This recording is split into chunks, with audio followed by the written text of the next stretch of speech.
மொழி யூடியூப் சேனலுக்கு உங்களை அன்புடன் வரவேற்கிறேன். ஸோ இன்னைக்கு வீடியோவில் நம்ம எதை பற்றி பார்த்து தெரிஞ்சுக்கொள்ள போகிறோம் அப்படின்னா, உங்கள் நபர்கள் உங்களை பற்றி என்ன நினைக்கிறார்கள், அவர்கள் இந்த காதலை பற்றி உங்களை பற்றி என்ன நினைக்கிறாங்க அப்படின்றத பற்றி தான் இன்றைக்கி ரீடிங்கில் நம்ம பார்த்து தெரிஞ்சுக்கொள்ள போகிறோம். ஸோ அதுக்கு முன்னாடி உங்களுக்கு பர்சனல் ரீடிங் வேணும் அப்படின்னா மேலே இருக்க வாட்ஸ்அப் இல்லைன்னா இன்ஸ்டாகிராம்க்கு டிஎம் பண்ணி உங்களுக்கான பர்சனல் ரீடிங் வந்து நீங்கள் புக் பண்ணிக்கொள்ளுங்க. ஓகே, ஸோ நீங்கள் எந்த கண்ட்ரியாக இருந்தாலும் பர்சனல் ரீடிங் வந்து உடனுக்குடன் பெற்றுக்கொள்ளக்கூடியதாக இருக்கும். வேணும் அப்படின்னா மறக்காமல் டிஎம் பண்ணி பெற்றுக்கொள்ளுங்க. ஓகே, ஸோ இப்போது உங்கள் நபர்கள் உங்களை பற்றி என்ன நினைக்கிறாங்க அப்படின்றதுக்கு டிவைன் என்ன சொல்கிறாங்க அப்படின்றத நம்ம பார்த்து தெரிஞ்சுக்கொள்ளலாம். ஓகே, ஸோ இங்கே முதல் விஷயம் என்ன சொல்லியிருக்காங்க அப்படின்னா, ஸோ அவர்களுடைய மனதில் வந்து ஒரு கன்ஃபியூஷன்ஸ் இருக்குது. ஓகே, உங்கள் நபர்களுக்கு வந்து ஒரு சில குழப்பங்கள் இருக்குது அப்படின்ற மாதிரியும் இந்த இடத்துல டிவைன் வந்து சொல்கிறாங்க. ஓகே, ஸோ அவர்களுடைய உணர்வுகளை வந்து கண்ட்ரோல் பண்ணிக்கொள்ள முடியலை அப்படின்ற ஒரு விஷயத்தையும் நாங்கள் பார்க்குறோம். ஓகே, ஸோ அப்போ உணர்வுகள் வந்து கண்ட்ரோல் பண்ணிக்கொள்ள முடியலை அப்படிங்கும் போது இந்த நபர்களுக்கு தன்னை சுற்றி என்ன நடக்குது, சுற்றி நடக்கிற விஷயங்கள் என்ன அப்படின்றதுல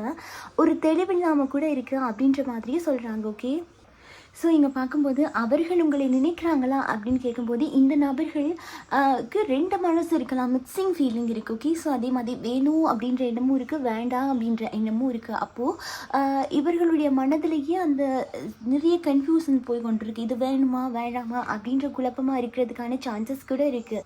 ஸோ அப்போ அந்த மிக்சிங் ஃபீலிங்ஸ் இருக்கிறனாலும் என்னமோ இந்த நபர்களுக்கு வந்து ஒரு தீர்மானம் எடுத்துக்கொள்றதுலேயும் ஒரு சில குழப்பங்கள் இருக்கலாம். ஓகே, ஸோ இன்னொரு பக்கம் அந்த மிக்சட் ஃபீலிங்ஸ் வந்து இருக்குது. ஓகே, ஸோ இன்னொரு பக்கம் பார்க்கும்போது இந்த நபர்களுக்கு அந்த ஒரு பக்கமாக உங்களை வந்து எதிர்கொள்ளும் விதம் வந்து வெளிப்படையாக வெளிப்படுத்த மாட்டாங்க அப்படின்ற மாதிரி இங்கே சொல்கிறாங்க. அதாவது வெளிப்படையாக எந்த விஷயத்தையுமே பேச மாட்டாங்க, ஹைட் பண்ணி வச்சுக்கொள்கிறாங்க அப்படின்ற மாதிரியும்.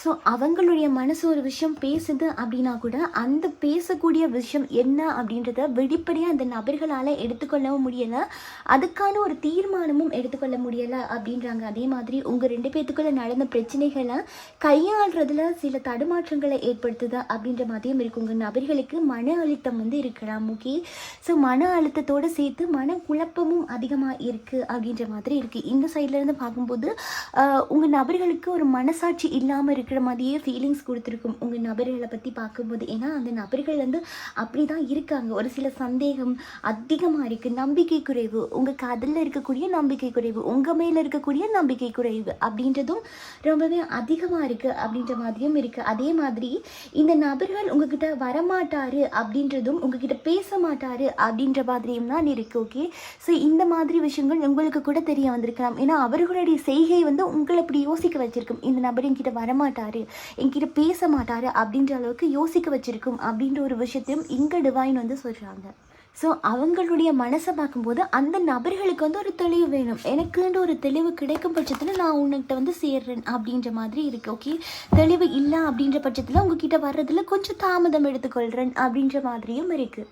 ஸோ அதே மாதிரி தான் இந்த இடத்துல உங்ககிட்ட வரணும் அப்படின்னு நினைக்கிறாங்க. அதே சேம் டைம் வந்து இங்கே நபர்களுக்கு இருக்கக்கூடிய அந்த மிக்சட் ஃபீலிங் வந்து இந்த நபர்களை முன்னோக்கி போக விடாமல் ஒரு சில கட்டுக்குள்ளே வந்து வச்சுருக்கலாம். ஓகே, ஸோ அதே மாதிரி உங்கள் நபர்கள் வந்து மீண்டும் உங்களை அணுக தான் விரும்புகிறாங்க. உங்ககிட்ட வரணும், ஒரு சில விஷயத்தை ஓப்பன் பண்ணி பேசணும், மனசு விட்டு பேசணும். ஒரு சில விஷயங்கள் இங்கே தெளிவில்லாமல் மனசு விட்டு பேசாமலேயே ரெண்டு பேத்துக்கும் ஒரு பிரிவு அப்படின்ற ஒரு விஷயம் வந்து ஏற்பட்டுருக்கு. ஓகே, ஸோ அப்போது ஒரு சில விஷயத்த பேசணும், ஒரு சில விஷயம் நேரமாக பேசணும், சம்மந்தப்படுத்தி பேசணும். அப்படிங்கும்போது அதுக்கான அந்த விஷயத்த பேசுகிறதுக்கான டைமிங் இன்னும் வரலை அப்படின்ற மாதிரி இந்த நபர்கள் வந்து நினச்சி கொண்டிருக்கலாம். ஓகே, அதாவது டைம் வரட்டும், அதுக்கப்புறம் நான் கதைக்கிறேன், டைம் வரட்டும், என் உணர்வுகளை வந்து நான் வெளிப்படுத்துகிறேன், அதுக்கான சுச்சுவேஷன்ஸ் வந்து இது கிடையாது. அந்த மிக்சட் ஃபீலிங் இருக்குது.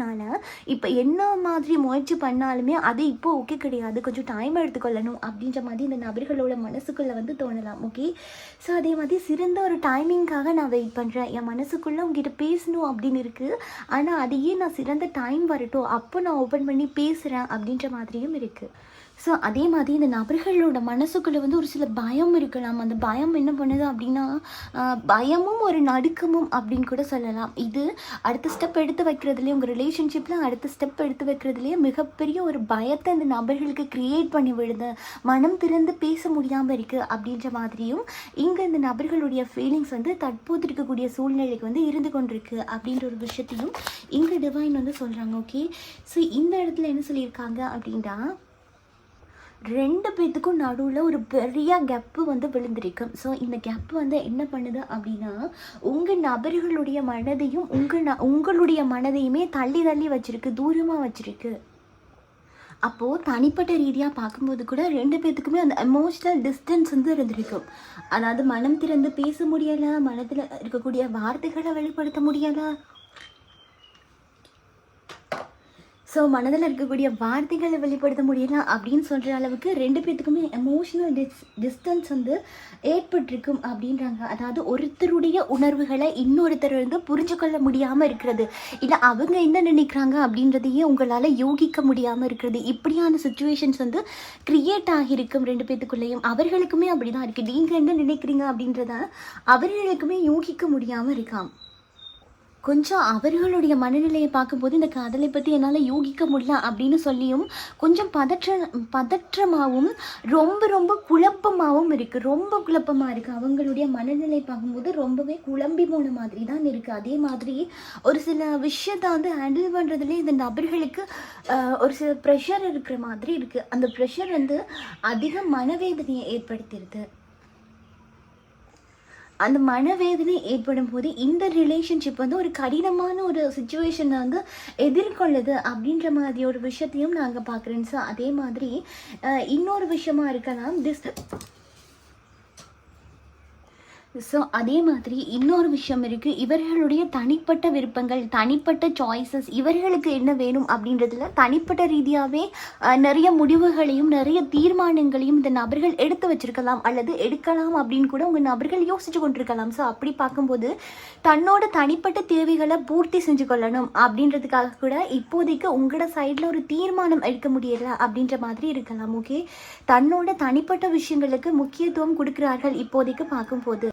ஸோ தனிப்பட்ட ரீதியாக கூட உங்கள் காதலுக்கு ஏன் இவர்களால் முடிவெடுக்க முடியலை அப்படின்னு பார்க்கும்போது இவர்களோட தவறான சாய்ஸஸாக கூட இருக்கலாம். ஸோ அவர்களுக்கும் இவர்கள் உங்களையும் ஒப்பிட்டு பார்க்கலாம். அப்போ எந்த காதல் வந்து உண்மையாக இருக்குது, எந்த காதல் வந்து தனக்கு நம்பிக்கை தன்மையுடையதாக இருக்குது அப்படின்றத சரியது தவறுது அப்படின்னு பகிர்ந்து பார்க்குறதுனாலும் என்னமோ உங்களோட தனிப்பட்ட ரீதியான முடிவுகளை வந்து இந்த நபர்களுக்கு எடுக்க முடியாமல் இருக்குது அப்படின்ற ஒரு விஷயத்தையும் நான் இங்கே பார்க்குறேன். ஓகே, ஸோ அது மட்டும் இல்லாமல் இவங்களோட மனசை வந்து கட்டுப்படுத்த பார்க்குறாங்க. உங்கள் மேலே ஒரு அதீதமான ஒரு ஈர்ப்பு ஏற்பட்டிருக்கலாம், ரீசெண்ட் டைமில் ஏதாவது ஒரு விஷயம் ஏற்பட்டிருக்கலாம். ஸோ அப்போது இந்த நபர்கள் அவங்களுடைய மனசை வந்து கட்டுப்படுத்துகிறாங்க, உங்களோட பக்கம் திருப்பாமல். இல்லை இந்த காதலில் ஏற்பட்ட பயம் கூட இந்த நபர்களை சடனாக உங்களோட சைடுக்கு எந்த முடிவும் எடுக்க முடியாத அளவுக்கு ஒரு சைலண்டில் எடுத்துக்கொண்டு போய் வச்சுருக்கலாம். இவங்களோட என்ன இருக்குன்னா எமோஷ்னலாக வந்து உங்களோட சைடு வந்து திருப்பிடக்கூடாது, எந்த இடத்துலையும் அவர்கள் தாழ்ந்து வந்துடக்கூடாது அப்படின்றதுக்காக இருக்கலாம். ஓகே, ஒரு சில நபர்களுக்கு இங்கே காதலை வெளிப்படுத்துறது, உங்ககிட்ட பேசுறதும் ஒரு தயக்கத்தை வந்து கிரியேட் பண்ணுது அப்படின்ற மாதிரியும் பார்க்குறேன். ஏன் அந்த தயக்கத்தை கிரியேட் பண்ணுது அப்படின்னா முதல்லையே இந்த நபர்களோட மனதில் ஏற்பட்டிருக்கக்கூடிய அந்த பயம், அந்த விரக்தி, ஸோ இந்த விஷயம் எல்லாம் தான் இவர்களை வந்து முன்னோக்கி போக விடாமல் கொஞ்சம் ஸ்டெக்லேயே வச்சுருக்கிறதுக்கான வாய்ப்பு இருக்குது. ஸோ அப்போது உண்மையிலே இந்த நபர்கள் உங்களை நினைக்கிறாங்களா அப்படின்னு பார்க்கும்போது கூட இதில் நிறைய மாற்றுகளும் வித்தியாசங்களும் இருக்கிறத நான் பார்க்குறேன். ஏன் அப்படின்னா அதை அடுத்த கட்டத்தை நோக்கியே போகாமல் ஒரு பரிமாணமே இல்லாமல் இந்த நபர்களுடைய மனது வந்து ஒரு குழப்பத்திலேயே இருக்குது, ஏதோ ஒரு விஷயத்தை போட்டு ஆராய்ஞ்சு கொண்டே இருக்குது அப்படின்ற ஒரு விஷயத்தை தான் நான் இங்கே பார்க்குறேன். ஓகே, ஸோ அது மட்டும் இல்லாமல் இந்த இடத்துல வந்து அதே மாதிரி டிவைன் வந்து இன்னொரு விஷயம் சொல்கிறாங்க. அது என்ன அப்படின்னா உங்களுக்கும் இந்த நபர்களுக்கும் நடந்த சம்பவங்கள் இருக்குல்ல, ஸோ இந்த சம்பவத்தில் ஒரு மன்னிப்பு வழங்குறதும் இல்லை கொஞ்சம் கடந்த கால சம்பவத்தை மறக்கிறதுமே இந்த நபர்களுக்கு ரொம்ப கடுமையான விஷயங்களாக இருக்கலாம். ஏன் அப்படின்னா கடந்த காலத்தில் நிறையவே ஹர்ட் ஆகியிருப்பாங்க, அப்படி இல்லாட்டி ஹர்ட் பண்ணியிருப்பாங்க அப்படின்ற மாதிரி இருக்கு. ஓகே, ஸோ ஏதோ நடந்த ஒரு சில சம்பவங்கள் என்னால் ஏற்றுக்கொள்ள முடியலை அப்படின்றதும் இல்லை அந்த சம்பவம் தான் நடந்துருச்சு, ஸோ அதை விட்டுடலாம், அதை விட்டுட்டு மூவ் ஆகி வெளியே வந்துடலாம் அப்படின்றதையும் இந்த நபர்கள் வந்து ஏற்றுக்கொள்றதுக்கு இவர்களுடைய மனம் வந்து தயாராக இல்லை. அப்போ கடந்த கால சம்பவங்கள் வந்து இன்னுமே இந்த நபர்களுடைய மனதுக்கு அப்படியே கிட்டத்தில் இருக்குது, அந்த விஷயத்தை இன்னும் நான் மறக்க ரெடியாக இல்லை அப்படின்ற மாதிரியும், அதே சேம் டைம் வந்து எமோஷ்னலாக வந்து சேட்னஸ் இருக்குது இந்த நபர்களுக்கு அப்படின்ற ஒரு விஷயத்தையும் நான் அங்கே பார்க்குறேன். ஓகே, அதாவது ரிக்ரெட் பண்ணுறாங்க, ஆனாலுமே எமோஷ்னலாக சில விஷயங்கள் வந்து என்னால் பேலன்ஸ் பண்ண முடியலை அப்படின்னும் அது வருத்தத்தை தரக்கூடிய மாதிரி இருக்குது அப்படின்றதும் இவர்களுடைய மனசுக்குள்ளே இருக்கக்கூடிய ஒரு ஆழமான உணர்வு. அதே மாதிரி ஒரு சில நபர்களுக்கு வந்து கடந்த காலத்தில் ஏற்பட்ட அந்த மிஸ் அண்டர்ஸ்டாண்டிங் அப்படின்ற ஒரு விஷயத்தில் தெளிவில்லாமல் இன்னுமே அதே விஷயத்தை இந்த நபர்கள் பிடிச்சிட்டு இருக்காங்க. இல்லை அதுக்கு இன்னும் வரைக்கும் எனக்கு ஒரு பதில் கிடைக்கல. இல்லை ஸோ நான் அதனால இந்த விஷயத்தை நான் இன்னுமே விடாமல் பிடிச்சி கொண்டிருக்கேன் அப்படின்ற மாதிரி இருக்கு. ஓகே, ஏன்னா அந்த அளவுக்கு மிஸ் அண்டர்ஸ்டாண்டிங் உங்கள் 2 பேத்துக்குள்ளே ஆகியிருக்கு. அப்போ மனம் திறந்து பேசும்போது இந்த மாதிரி விஷயங்கள்லாம் சரிபடுறதுக்கான வாய்ப்புகள் இருக்குது அப்படின்ற மாதிரியும் சொல்கிறாங்க. ஓகே, ஸோ அப்போது இந்த நபர்களுக்கு வரணும். ஆனால் முன்னாடி நடந்த இந்த விஷயங்கள் இவங்க மனசுக்கு வந்து ஒரு கில்ட்டை கொடுக்குது. ஓகே, அது மட்டும் இல்லாமல் தன்னுடைய மனசுக்குள்ளே வந்து ஒரு பிடிவாதத்தையும் ஒரு சோகமும் இருக்குது அப்படின்ற மாதிரி இருக்குது. உங்களை நினைக்கும் போதெல்லாம் இந்த நபர்கள் ஒரு சோக மூடுக்கு போயிடுறாங்க அப்படின்ற ஒரு விஷயத்தையும் நம்ம எங்களால் பார்க்க முடியுது. ஓகே, சந்தேகங்கள் இருக்குது. அந்த சந்தேகங்களில் வந்து வெளிப்படையாக அவங்க நபர்கள் உங்கள்கிட்ட தெரிவிக்கவும் இல்லை, எனக்கு இப்படி ஒரு சந்தேகம் இருக்குது அப்படி சொல்லி. ஸோ அந்த நபர்களுக்கு இருக்கக்கூடிய சந்தேகங்கள் வந்து இன்ன வரைக்கும் ஒரு தெளிவில்லை அப்படின்றதுனால கூட இந்த இடத்துல மௌனம் காக்கலாம். எது சரி எது தவறு அப்படின்னு இன்னுமே நினச்சி புலம்பிக் கொண்டிருக்கலாம். ஸோ அது மட்டும் இல்லாமல் இந்த நபர்களுடைய மனதுக்கு ஏற்பட்ட அந்த காயங்களை விட்டுட்டு அதிலிருந்து வெளியில் வர்றதுக்கும் இந்த நபர்கள் முயற்சி தான் பண்ணிட்டு இருக்காங்க. ஓகே, ஆனால் இங்கே எல்லா நபர்களும் அதிலிருந்து வெளியே வந்துட்டாங்களா? எல்லா நபர்களுமே நடந்த ஒரு சில பிரச்சனையை ஈஸியாக எடுத்துகிட்டு அதிலிருந்து வெளியே வந்துட்டாங்களான்னா இல்லை. ஓகே, ஒரு சில நபர்களுக்கு அதிலிருந்து வெளியே வர முடியாத அளவுக்கு இன்னுமே அதுக்குள்ளே சிக்கிட்டு இருக்காங்க அப்படின்ற ஒரு விஷயத்தையும் நாங்கள் பார்க்குறேன். அப்போ மன ரீதியாகவே ஒரு சில விஷயங்கள் தெளிவுபடலாம். அப்படிங்கும்போது இந்த நபர்கள் நினைக்கிறாங்க, ஓகே நான் கொஞ்சம் தள்ளி நிற்கிறேன், இதை விட்டுட்டு போயிடலாம், இது ரொம்ப டென்ஷன் தரக்கூடியதாக இருக்குது, இல்லை இது ரொம்ப ப்ரெஷர் தரக்கூடியதாக இருக்குது அப்படின்றதுனால உங்களுக்குள்ளே நடந்த அந்த பிரச்சனையை விட்டுட்டு வெளியில் வர்றதுக்கு இந்த நபர்கள் ட்ரை பண்ணி கொண்டிருக்கலாம். ஒரு சில நபர்கள் இது வேண்டாமே வேண்டாம் அப்படி சொல்லிட்டு கூட தன்னுடைய பாதைகளை நோக்கி போயிடலாம் அப்படின்ற மாதிரியும் இருக்குது. ஓகே, ஏன் அப்படின்னா இந்த நபர்களுக்கு வந்து அந்த விஷயத்தை கடக்கிறது வந்து மிகப்பெரிய ஒரு கஷ்டமாக இருக்குது அப்படின்ற ஒரு விஷயத்தையும் நாங்கள் பார்க்குறேன். ஓகே, ஸோ அப்போ இந்த கஷ்டம், அந்த கிளாரிட்டி, மென்டல் கிளாரிட்டி இல்லை அப்படிங்கும்போது எமோஷ்னலாகவே இந்த நபர்கள் கொஞ்சம் டிஸ்டன்ஸ் எடுத்துக்கொள்ளலாம் அப்படின்ற மாதிரி முயற்சி செஞ்சுக்கிட்டு இருக்க மாதிரி ஒரு உணர்வு தான் எனக்கு இங்கே காட்டுது. அதே மாதிரி இந்த உறவில் வந்து ஒரு ஈலிங்கை குறிக்கிறதுக்காக கூட இந்த ஒரு ஸ்பேஸ் வந்து 2 பேத்துக்கும் விழுந்திருக்கலாம் அப்படின்ற மாதிரி டிவைன் சொல்கிறாங்க. உங்கள் நபர்கள் கொஞ்சம் தள்ளி போகணும் அப்படின்னா அந்த நபர்களை விட்டுட்டு அவங்க வழியில் போக விட்டுட்டு இந்த நபர்களை ஈர்க்கிறதுக்காக நீங்கள் இந்த சைட்லேருந்து ஏதாவது எஃபெக்ட் போட்டிங்க அப்படின்னா கண்டிப்பாக அது ஒர்க் அவுட் ஆகிறதுக்கான சான்சஸ் இருக்குது. ஓகே, ஸோ இங்கே ஒரு சில நபர்களுக்கு மனசில் வந்து மூவ் ஆன் ஆகிடுவோம் அப்படின்ற மாதிரியும் இருக்கலாம். ஏன் அப்படின்னா இந்த செப்பரேஷன் இருக்கெல்லாம் 2 பேரும் விலகி இருக்கீங்கல்ல. ஸோ இந்த சுச்சுவேஷன் உங்கள் நபர்களுக்குமே தோணுது இதை அப்படியே இங்காலேயே விட்டுட்டு தன்னுடைய பாதையை பார்த்துட்டு மூவ் ஆன் பண்ண முயற்சிப்போம் அப்படின்ற மாதிரி எண்ணங்கள் தோன்றுது. அதுக்கு ஏன் முக்கியமான காரணம் மூவ் ஆன் பண்ண நினைக்கிறாங்க அப்படின்னா இந்த இடத்துல நீங்களுமே அந்த விஷயத்துக்கு வந்து ஒரு தெளிவான கிளாரிட்டி கொடுக்க ரெடியாக இல்லை அப்படிங்கும்போது ஓகே மூவ் ஆன் அப்படின்ற மாதிரி இந்த நபர்கள் சிந்திக்கிறதுக்கான வாய்ப்பு ரொம்பவே அதிகமாக இருக்குது. ஓகே, அதே மாதிரி மனசுக்குள்ளே வந்து நிறைய சோகங்களும் இருக்குது. ஓகே, ஒரு புறம் வந்து ஹீலிங்க்கு முயற்சி செஞ்சு கொண்டிருக்காங்க. ஓகே, ஆனால் இன்னொரு புறம் வந்து மனசில் இருக்கக்கூடிய அந்த பெயின் வந்து இன்னுமே குறையாமல் தான் இருக்குது. இருந்தாலுமே இந்த நபர்கள் ஒரு ஸ்டெப் எடுக்கணும், இந்த ரிலேஷன்ஷிப்பில் ஏதாவது ஒரு முடிவு எடுத்துகிட்டு வரணும் அப்படின்ற மாதிரி முயற்சி செஞ்சு தான் கொண்டு இருக்காங்க. பட் வந்து ஒரு தெளிவான ஒரு முயற்சியும் ஒரு விடையும் இந்த நபர்களால் எடுக்க முடியலை அப்படின்ற ஒரு விஷயத்தையும் நாங்கள் பார்க்குறோம். ஓகே, ஸோ இன்னொரு விஷயம் என்ன சொல்கிறாங்க அப்படின்னா டிவைன் இங்கே வந்து ஸோ அதே மாதிரி தனிப்பட்ட ரீதியாக அந்த நபர்கள் பார்க்கும்போது அவர்களுடைய வாழ்க்கையில் இந்த நபர்கள் கொஞ்சம் முக்கியத்துவம் கொடுத்து கொண்டிருக்காங்க. இப்போ மற்ற பிரச்சனையெல்லாம் அங்கால இருக்கட்டும். ஓகே, ஸோ இவர்களுடைய தனிப்பட்ட வாழ்க்கைக்கு கொஞ்சம் முக்கியத்துவம் கொடுக்குறார்கள் அப்படின்ற ஒரு விஷயத்தையும் நாங்கள் பார்க்குறோம். ஓகே, ஸோ அது மட்டும் இல்லாமல் தன்னுடைய செக்யூரிட்டி வந்து ரொம்பவே இந்த நபர்களுக்கு வந்து முக்கியம். தன்னை வந்து யாரும் காயப்படுத்திடக்கூடாது, ஹர்ட் பண்ணிடக்கூடாது அப்படின்றதுல இந்த நபர்கள் ரொம்பவே தெளிவாக இருக்காங்க. ஸோ அதனால கூட திருப்பியும் இந்த காதலில் ஏற்கனவே ஒரு அவமானம் வந்து பெருசாக ஏற்பட்டுட்டு இந்த அவமானத்தால் 2 சைடுமே ப்ரோக்கன் ஆகியிருக்கு. இல்லை அவர்கள் சைடு கூட அவமானப்பட்டு தலகுனிகிற மாதிரி ஏதாவது ஒரு விஷயம் வந்து ஏற்பட்டிருக்கு. ஓகே, ஸோ அப்படி பார்க்க இந்த நபர்கள் வந்து திரும்பவும் அந்த மாதிரி விஷயங்கள் நான் ஏற்றுக்கொள்ள மாட்டேன். திரும்பவும் என்ன அவமானப்படுத்துகிற மாதிரி, இல்லை நீ என்ன கீழ்தனமாக நடத்துகிற மாதிரி கீழ்தனமான வார்த்தைகளை பயன்படுத்துகிற மாதிரியான விஷயத்தை வந்து நான் திரும்பவும் ஏற்றுக்கொள்ள தயாராக இல்லை அப்படின்றதுனாலேயே நான் வந்து இந்த விஷயத்துக்கு இப்போதைக்கு பதில் சொல்ல நான் ரெடி இல்லை அப்படின்ற மாதிரி இருக்கலாம். இன்னொரு தரம் இந்த காதலில் அவமானப்படுறதுக்கு கூட நான் தயாராக இல்லை அப்படின்ற ஒரு விஷயத்தையும் இந்த நபர்கள்கிட்ட இருந்து நான் பார்க்குறேன். ஓகே, ஸோ அதனால கூட தன்னுடைய ஈகோலேருந்து கொஞ்சம் கீழே வராமல் இந்த நபர்கள் இருக்கிறதுக்கான வாய்ப்பு இருக்குது அப்படின்ற மாதிரியும் நான் இங்கே பார்க்குறேன். ஓகே, ஸோ அந்த நபர்கள் நினைக்கிறாங்க அப்படின்னாலும் இந்த பிரச்சனையை சரிப்படுத்தவும் முடியலை, அதே சேம் டைம் உங்கள் கூட ஒரு ட்ராவல் பண்ண முடியலை. அப்படிங்கும்போது இந்த நபர்களுக்கு என்ன தோணுது அப்படின்னா, தன்னுடைய மனசை வந்து முதல்ல கண்ட்ரோல் பண்ண நினைக்கிறாங்க. ஓகே, ஸோ அவங்களுக்கு பர்சனலாகவே அவர்களுடைய வாழ்க்கைக்கு முக்கியத்துவம் கொடுக்குறார்கள். ஓகே, ஸோ அவங்களோட செல்ஃப் ரெஸ்பெக்ட்டுக்கு இந்த இடத்துல முக்கியத்துவம் கொடுக்குறாங்க. ஓகேயா, ஸோ அதனால இந்த இடத்துல நான் என் செல்ஃப் ரெஸ்பெக்டை லூஸ் பண்ணிவிட்டு இந்த இடத்துல போய்ட்டு நான் ஆட்டேன்னு நிற்க மாட்டேன் அப்படின்ற மாதிரியும் இருக்குது. ஸோ அது மட்டும் இல்லாமல் அவர்களுடைய மனதுக்குள்ளே வந்து ஒரு கடுமையான கண்ட்ரோல் இருக்கிறதையும் நான் பார்க்குறேன். ஓகே, ஸோ தான் வந்து தன்னோட வாழ்க்கைக்கு ஃபர்ஸ்ட் முக்கியத்துவம் கொடுக்கணும், அதுக்கப்புறம் தான் யாராக இருந்தாலும் என்னோடய லைஃப்க்கு வந்து வர முடியும். முதல்ல எமோஷ்னலாக வந்து நான் வந்து யார்கிட்டையும் குறைஞ்சு போயிடக்கூடாது, என்னை வந்து யாரும் கேவலப்படுத்தக்கூடாது அப்படின்றதுனா இந்த நபர்கள் கொஞ்சம் தெளிவாகவே இருக்காங்க. ஓகே, ஸோ அப்போது தனக்கு முக்கியத்துவம் கொடுக்கறதுனால கூட இந்த இடத்துல அமைதி அப்படின்ற ஒரு விஷயத்த உங்கள் நபர்கள் காக்கிறதுக்கான வாய்ப்பு இருக்குது. ஓகே, ஸோ அப்போது இந்த ஆசாபாசங்கள் காதல் அப்படிங்கிறது எல்லாத்தையும் தூக்கி அங்கால வச்சுட்டு இவர்களுக்கு தான் இவர்கள் வந்து முக்கியத்துவம் கொடுக்கிறார்கள். ஸோ அதே மாதிரி இப்போ அவர்களுடைய வாழ்க்கையில் நீங்கள் இருக்கீங்க அப்படின்னாலும் உங்களுக்கான முக்கியத்துவத்தை இந்த நபர்கள் இப்போதைக்கு தராமல் இருக்கலாம், அல்லது இல்லை முக்கியத்துவம் கொடுக்குறது அளவுக்கு இப்போ நானே தயாராகில்ல, அப்போ அதுக்கு பின்னாடி நான் எப்படி முக்கியத்துவம் கொடுப்பேன் அப்படின்னு கூட இந்த நபர்கள் நினச்சிட்ருக்காங்களாம். ஓகே, ஸோ அதே மாதிரி இந்த நபர்களுக்கு வந்து இன்னொரு விஷயம் இருக்குது, அதாவது இவங்களுடைய உணர்வுகளை வந்து வெளிப்படுத்த தயங்குறாங்க. ஓகே, ஏன் அது அப்படின்னா இதுக்கு முன்னாடியே இவர்களுடைய உணர்வுகளை வெளிப்படுத்தி தான் இவ்வளோ பெரிய இடத்துக்கு இவ்வளோ பெரிய விஷயத்துக்கு வந்திருக்கு. ஓகே, என்ன விஷயம் எப்படி நடந்தாலும் என்னால் தான் இந்த விஷயம் நடந்துருச்சு அப்படின்றதுனால இந்த நபர்கள் கொஞ்சம் ஒரு மாதிரி ஃபீல் பண்ணி கொண்டிருக்காங்க, ஒரு கவலையாக ஃபீல் பண்ணி கொண்டிருக்காங்க. அப்படிங்கும்போது சாரி, எனக்கு கொஞ்சம் உடம்பு சரியில்லை, ஸோ அதனால வாய்ஸ் ஒரு மாதிரி இருந்தால் கொஞ்சம் அக்செப்ட் பண்ணிக்கோங்க. Okay, really sorry. ஓகேயா, ஸோ அப்போது இந்த நபர்களுக்கு வந்து எமோஷ்னலாகவே அந்த ஒரு விஷயத்தை வந்து வெளிப்படுத்த விரும்பலை, இல்லை வெளிக்காட்டுறதுக்கு தயாராக இல்லை அப்படின்ற மாதிரியும் இருக்குது, ஒரு பயம் இருக்குது, அப்போ வெளிப்படுத்துறதுக்கு வந்து தயங்குறாங்க. ஓகே, ஸோ அது மட்டும் இல்லாமல்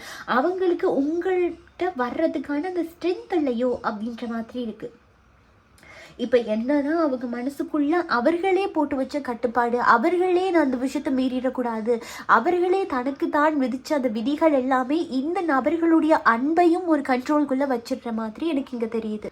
அப்போது நேரடியாக இவர்களுடைய அன்பை வெளிப்படுத்தாமல் இருக்கிறதுக்கு முக்கியமான காரணம் என்னன்னா, தனக்கு தானே விதிச்ச நியதிகள், தனக்கு தானே போட்டு வச்சிருக்க அந்த மாதிரி நியதிகள், இதை தாண்டக்கூடாது, இவ்வளோதான் அந்த பவுண்ட்ரிஸ் வந்து ஃபிக்ஸ் பண்ணி வச்சுருப்பாங்க. நம்ம இவ்வளோதான், இதுக்கு பிறகு எந்த விஷயத்தையும் தாழ்ந்து யாட்டையும் போய் கணிக்கக்கூடாது, எந்த விஷயத்தையும் அப்படி எடுக்கவும் கூடாது அப்படின்ற ஏன் அப்படி பவுண்ட்ரிஸ் ஃபிக்ஸ் பண்ணி வச்சுருக்காங்க அப்படின்னா, இன்னுமே மனசுக்குள்ளே அந்த ஹார்ட் பிரேக்ஸ் எல்லாம் இன்னுமே இருக்குது. பேசின வார்த்தைகளும் பண்ண விஷயங்களும் இவர்களை சுக்குநூறாக உடைச்சிருக்கு. ஒரு சில நபர்கள் உங்களுக்கும் அவர்களுக்கும் நடந்த விஷயத்தில் ஒரு ஹார்ட் பிரேக் ஆகியிருந்தாலுமே இந்த இடத்துல அந்த ஹார்ட் பிரேக் ஏன் ஹீல் ஆகலை அப்படின்னு பார்க்கும்போது ஒரு சில நபர்களோட எனர்ஜியில் நான் இங்கே கொஞ்சம் டார்க் எனர்ஜி மாதிரி ஃபீல் பண்ணுறேன். ஓகே, அந்த டார்க் எனர்ஜி தான் இன்னுமே இந்த காயத்தை கூட ஹீல் பண்ண விடாமல் பிடிச்சிட்ருக்கோம். இந்த நபர்களே அதை விட்டுட்டு மூவ் ஆன் ஆகிடலாம் அப்படின்னு ட்ரை பண்ணும்போது கூட இது ஏன் டார்க் எனர்ஜி தான் திரும்பவும் இந்த நபர்களை அதே இடத்துல போய் சிந்திக்க வச்சுட்டு ஏன் நான் அவமானப்படுத்தினா, ஏன் நான் அப்படி பேசினா, ஏன் இந்த இடத்துல என்னை கேவலப்படுத்தினா அப்படின்னு சொல்லி சுற்றி அதே இடத்துல எடுத்துகிட்டு வந்து நிற்பாட்டுதோ அந்த டார்க் எனர்ஜி அப்படின்ற மாதிரி இருக்குது. ஏன்னா அந்த டார்க் எனர்ஜி தான் இந்த ஹார்ட்டுக்கு வந்து மிகப்பெரிய ஒரு காயத்தை வந்து ஏற்படுத்துது அப்படின்ற ஒரு விஷயத்தையும் நாங்கள் பார்க்குறேன். ஸோ ஒரு சிலரோட லைஃப்பை பார்க்கும்போது இந்த விஷயம் பண்ணுறதுக்கு தேவையே இல்லையே, நீ ஏன் அப்படி ஒரு விஷயத்த பண்ணியிருக்கணும், நீ ஏன் இப்படி பேசணும், நான் இதை உங்ககிட்ட இருந்து எதிர்பார்க்கல, என் மனசுக்கு வந்து ஒரு அமைதியான விஷயத்தை தேடி தான் நான் உங்ககிட்ட வந்தேன், பட் நீ என்ன பண்ண அப்படின்னா இன்னுமே என்னை ஹர்ட் பண்ணிட்டா, இன்னுமே என்னை காயப்படுத்திட்டேன், ஸோ அதனால நான் இன்னுமே ஹீல் ஆகலை, எனக்கு இன்னுமே ஹார்ட் பிரேக் அதிகமாகுது அப்படின்னு நடந்த அந்த விஷயத்த அந்த மிஸ் அண்டர்ஸ்டாண்டிங்கை கூட இன்னுமே இந்த நபர்கள் நினச்சி வருத்தப்பட்டு இருக்கிறதுக்கான வாய்ப்புகள் அதிகமாக இருக்குது. ஸோ அதனாலேயே இந்த பிளானிங்கெல்லாம் அந்த நபர்களோட மண்டைக்குள்ளே வரதே இல்லை. என்ன பிளான் பண்ணுவோம், என்ன பேசுவோம், என்ன செய்வோம் அப்படின்றது ஒன்றுமே புரியுதில்லை. ஏன்னா ஏதாவது ஒன்று பிளான் பண்ணால் கூட திரும்ப சொதப்பிடுமோ அப்படின்ற பயமும் இருக்குது. அதே சேம் டைம் வந்து பேசின வார்த்தைகள் பேசும்போது கவனமாக இருங்க அப்படின்னு என்னோட கிளைண்ட்டுக்கும் சரி, என்னோட தனிப்பட்ட கிளைண்ட்ஸுக்கும் சரி, என்னோட ரீடிங்ஸ் பார்க்குறவங்களுக்கும் சரி, நான் அதை வந்து நிறைய தடவை நிறைய ரீடிங்ஸில் சொல்லியிருக்கேன். ஏன்னா ஒரு சில வார்த்தைகள் தடம் மாறி போகும்போது, அளவு மீறி போகும்போது பார்த்தீங்களா இந்த இடத்துல மிகப்பெரிய ஒரு பிரேக்கை தான் ஏற்படுத்தும். அந்த விஷயத்தை தான் இங்கே டிவைன் சொல்கிறாங்க. வார்த்தைகள் அப்படின்றது வந்து ஹீல் பண்ண முடியாத காயத்தையும் க்ரியேட் பண்ணிடும் அப்படின்றத நீங்கள் புரிஞ்சு கொள்ளணும். ஓகே, ஸோ அப்போ அந்த வார்த்தைகளும் செஞ்ச விஷயங்களும் தான் இந்த நியூ பிகினிங் பண்ணுறதுக்கான சான்சஸ் இருந்தாலும் அது கொஞ்சம் தள்ளி போக வைக்குதோ அப்படின்ற மாதிரி என்னை இங்கே சிந்திக்க வைக்குது. ஓகே, ஸோ அதே மாதிரி ஒரு சில நபர்கள் ஓகே சமாதானமாக போயிடலாம் அப்படின்ற மாதிரி ஸ்டெப் எடுக்கிறதுக்கான வாய்ப்புகள் வந்து ஏற்படலாம். ஆனால் அதுக்கு அவர்கள் வந்து ஸ்ட்ராங்காக இருக்கணும். அப்போ உங்கள் நபர்கள் ஸ்ட்ராங்காக இருக்கணும் அப்படின்னா ஒன்று இந்த காதலை நீங்கள் இருக்கணும், இல்லை அந்த நபர்கள் ஈல் பண்ணுறதுக்கு நீங்கள் கொஞ்சம் டைம் கொடுக்கணும். அப்போது இந்த நபர்கள் வந்து பேசி பிளான் பண்ணி வந்து பேசுகிற அளவுக்கு கருதி என்னால் வெயிட் பண்ண முடியாது அப்படின்னு நீங்கள் நினைச்சிங்க அப்படின்னா நீங்கள் அந்த நபர்களை ஈர்க்கலாம். ஓகே, அதுக்கு ஒரு லவ் அட்ராக்ஷனோ மேனிஃபெஸ்டேஷனோ பண்ணி இருக்கும்போது அவர்கள் மெல்ட் ஆகி உங்ககிட்ட அந்த ஹீலிங், அந்த உடைஞ்சது, அந்த நெகட்டிவ் எனர்ஜி எல்லாமே ஹீல் ஆகி வருவாங்க. அப்படி இல்லை என்னால் லவ் அட்ராக்ஷன் மேனிஃபெஸ்டேஷன்லாம் பண்ண முடியாது அப்படின்னா அவங்களை ஹீல் பண்ணுறதுக்கு கொஞ்சம் டைம் கொடுங்க. நீங்கள் ரொம்ப போட்டு ப்ரெஷர் பண்ணிக்கொண்டே இருந்தீங்கன்னா அது இன்னும் காயத்தை வந்து ஏற்படுத்திடுமோ அப்படின்ற மாதிரி எனக்கு இங்கே தோணுது. ஓகே, ஏன்னா அதுதான் சொல்கிறாங்க. ஓ மை காட் கடவுளே விழுந்துட்டு. ஓகே, ஏன் அப்படி எனக்கு தோணுது அப்படின்னா இந்த நியூ பிகினிங் பார்த்தீங்க அப்படின்னா தேவையில்லாத விஷயத்த பகிர்ந்து செய்கிறது, தேவையில்லாத விஷயம் ஏதோ ஒன்று பண்ணிட்டீங்க அப்படின்றதே இங்கே தெளிவாக யூனிவர்ஸ் வந்து காட்டுறாங்க. நீ சும்மா இருந்தாலே இந்த காதலை வந்து நான் உங்ககிட்ட கொடுத்துருப்பேன், பட் நீ பண்ண விஷயம் இருக்கல்ல அதுதான் உன் காதலை இன்னுமே ஒரு கடுமையான பாதைக்கு இட்டுட்டு போதும் அப்படின்ற மாதிரி டிவைன் வந்து இந்த இடத்துல சொல்கிறாங்க. ஓகே, ஸோ அப்போ உங்கள் காதலுக்காக நீங்கள் ஏதாவது தவறான முடிவுகள் எடுத்திருக்கீங்க, தவறான டிசிஷன் ஏதாவது எடுத்து வச்சிருக்கீங்க அப்படின்னா அதெல்லாமே விட்டுட்டு உங்கள் நபர்களை ஈர்க்கிறதுக்கான முயற்சிகளில் நீங்கள் ஈடுபடுறது ரொம்பவே நல்லா இருக்கும். ஓகே, பவர் கட் ஆகிடுச்சு. ஸோ அதே மாதிரி உங்கள் நபர்களுக்கு இப்போ நடந்த விஷயங்களையே நீங்கள் பேசிகிட்டு இருக்கீங்க அப்படின்னா அது உங்கள் லைஃப்பில் தனிப்பட்ட ரீதியாகவே ஒரு காயத்தை வந்து க்ரியேட் பண்ணும் அப்படின்றதையும் நீங்கள் மனசில் வச்சு கொள்ளணும். ஓகே, ஸோ ரெண்டு பேர் வந்து விட்டு கொடுத்துட்டு போகணும் அப்படின்ற ஒரு விஷயத்தையும் நான் இங்கே சொல்கிறாங்க டிவைன்.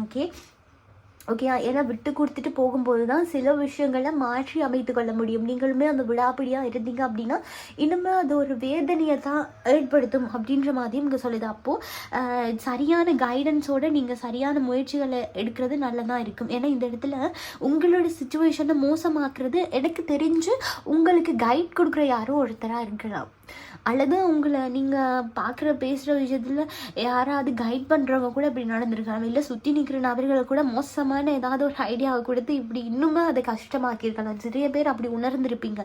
அதுவாக போயிருந்தா கூட ஹீல் ஆகியிருக்குமா, நானாக எதையோ பண்ண போயிட்டு பேச போயிட்டு அது இவ்வளோ பிரச்சனையை க்ரியேட் பண்ணிருச்சு, அமைதியாக இருந்திருக்கலாமே அப்படின்றது அந்த விஷயம் பண்ணி முடித்த பிறகு தான் உங்களுக்கு ஞாபகம் வந்திருக்கும். ஓகே, ஏன்னா டிவைன் வந்து இதை தெளிவாக சொல்கிறாங்க. இப்படியான விஷயங்கள் நீங்கள் பண்ணிட்டீங்க, மறந்தாக்கில் பண்ணிட்டீங்க, இதை பண்ணாமலே இருந்திருக்கலாம் அப்படின்னு யாராவது பண்ணியிருக்கீங்க, இந்த ரீடிங் எனக்கு தான் பொருந்தது, எனக்கு தான் டிவைன் சொல்கிறாங்க அப்படின்னா கண்டிப்பாக கமெண்ட்டில் வந்து தெரிவிச்சுட்டு போங்க. நானும் யாருக்கு பொருத்தமாக இருக்குது அப்படின்றத நானும் பார்த்து தெரிஞ்சுக்கொள்கிறேன். ஓகே, உங்கள் சுச்சுவேஷன்ஸ் வந்து என்ன மாதிரி இருக்குது, அவ்வளோ தூரத்துக்கு ரீடிங் வந்து கரெக்டாக பொருந்தது, டிவைன் கைட் பண்ணியிருக்காங்க அப்படின்றத நானும் பார்க்குறேன். ஓகே, ஸோ மற்றது இன்னொரு விஷயம் என்ன அப்படின்னா தவறான முடிவுகளை வந்து எடுக்காதீங்க. சரியான நபர்கள்கிட்ட போயிட்டு சரியான கைட் கொடுக்குறவங்ககிட்ட போயிட்டு அமைதியாக பொறுமையாக இருந்து தான் இந்த விஷயத்தை நீங்கள் கையாளணும். அவசரப்பட்டு இந்த பிளானிங்கெல்லாம் இல்லாமல் ஏற்கனவே இங்கே ஹார்ட் பிரேக் ஆகியிருக்கு, உங்களுக்கு பார்த்தாலே நல்லா தெரியும்னு நினைக்கிறேன். அப்போ இந்த ஹார்ட் பிரேக்குள்ளே போயிட்டு இன்னொரு கத்தியும் நான் எடுத்துகிட்டு போய் இங்கால சொருகிட்டு வரேன் அப்படின்னு நீங்கள் போனீங்க அப்படின்னா, ஏன்னா நீங்கள் பண்ணக்கூடிய விஷயங்கள்லாம் அப்படி தான் இருக்குது. ஒரு விஷயத்தை ஹீல் பண்ணுறதுக்கு நீங்கள் டைம் கொடுத்தா தான் அது ஹீல் ஆகும். அதை விட்டுட்டு ஏற்கனவே அந்த ஹார்ட் பிரேக் ஆகியிருக்கு உங்கள் நபர்கள்ட்ட போயிட்டு இன்னொரு கத்தியை எடுத்துகிட்டு போய் நான் சொருகிட்டே வரேன் அப்படின்ற மாதிரி ஏதாவது பண்ணிங்க அப்படின்னா அது இன்னுமே ஒரு காயத்தை ஏற்படுத்தும். அதனால் விழிப்புணர்வோடு நீங்கள் நடந்து கொள்வது நல்லது. அப்புறம் ஏன் நபர் பேசலை, ஏன் பேச மாட்டேன்றாங்க அப்படின்னு கேட்குறதுலாம் ஒரு அர்த்தமும் இல்லை. ஏன்னா உங்களோட சைடில் இருந்து நீங்கள் போடுற எஃபெக்ட்லேயும் ஒரு தெளிவு இருக்கணும், ஒரு உண்மையான விஷயம் இருக்கணும், ஒரு தெளிவு இருக்கணும் முக்கியமாக. ஓகே, அந்த தெளிவுங்கிறது உங்கள் காதலை ஹீல் பண்ணணுமே தவிர்த்து எந்த இடத்துலையும் காயப்படுத்திடக்கூடாது அப்படின்றதையும் நீங்கள் மனசில் வச்சுக்கொள்வது ரொம்பவே நல்லதாக இருக்கும். ஓகே, ஸோ இங்கே வந்து டிவைன் வந்து இவ்வளோ விஷயம் சொல்லியிருக்காங்க. இது எல்லாமே உங்கள் நபர்களுடைய மனதில் இருக்குது, இப்படி தான் யோசிச்சு கொண்டு இருக்காங்க. ஓகே, ஸோ இந்த ரீடிங் வந்து எல்லாருக்குமே பொருந்திருக்குமென்றே நினைக்கிறேன். நீங்கள் நம்ம வீடியோ பார்க்குறீங்க, சப்ஸ்கிரைப் பண்ண மாட்டேன்றீங்க தானே, தயவு செஞ்சு பண்ணிக்கோங்க. அப்போ தான் நான் அப்லோட் பண்ணுற வீடியோ அடிக்கடி உங்களுக்கு பார்த்துக்கொள்ளக்கூடியதாக இருக்கும். ஸோ இந்த ரீடிங் உங்களுக்கு பொருந்திருந்தது அப்படின்னா லைக் பண்ணுங்க, ஷேர் பண்ணுங்க. நீங்கள் பண்ணுற ஒவ்வொரு லைக்கும் நெக்ஸ்ட் வீடியோ பண்ணுறதுக்கு எனக்கு ஒரு மோட்டிவேஷனாக இருக்கும். ஸோ இதே பல இன்னும் ரீடிங் தான் நான் உங்களை சந்திக்கிறேன். அது வரைக்கும் உங்களிடம் இருந்து விடைபெறும் திவ்யா. பாய், டேக் கேர்.